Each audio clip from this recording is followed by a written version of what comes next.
భానుమతి హాల్లో అందరూ ఉండగానే కోపంగా అరుస్తూ ఉంటుంది. ఈరోజు అది దాని మొగుణ్ణి తీసుకురాకపోతే దాని సంగతి చెప్తా అని మనసులో తిట్టుకుంటూ కోపంగా మీరా కోసం ఎదురు చూస్తూ ఉంటుంది భానుమతి. అదిగో మీరా అంటే వచ్చేస్తుంది అని అంటూ గుమ్మం వైపు బుజ్జిగాడు చూపించగానే గుమ్మంలోకి వస్తున్న మీరా కనిపిస్తుంది. అదే అహల్య.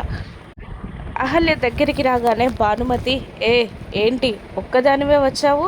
నీ మొగుడెక్కడ?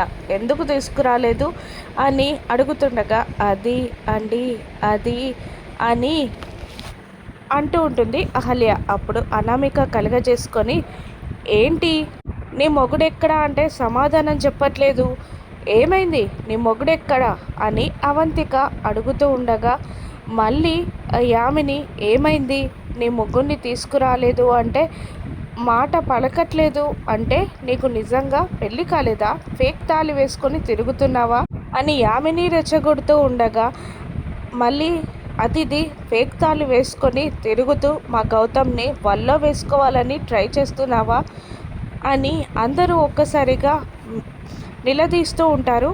మీరాని, అదే అహల్యాని. సుభద్ర, అర్జున్ ప్రసాద్ అలాగే చూస్తూ ఉంటారు ఆ అమ్మాయిని.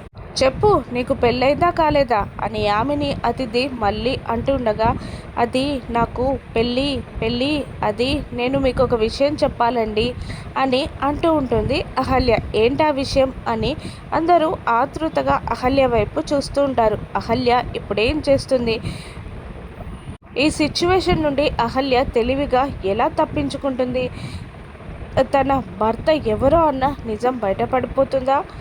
అహల్యే మీరా అన్న నిజం బయటపడుతుందా? రాను నెక్స్ట్లో చూద్దాం. Thank you for watching.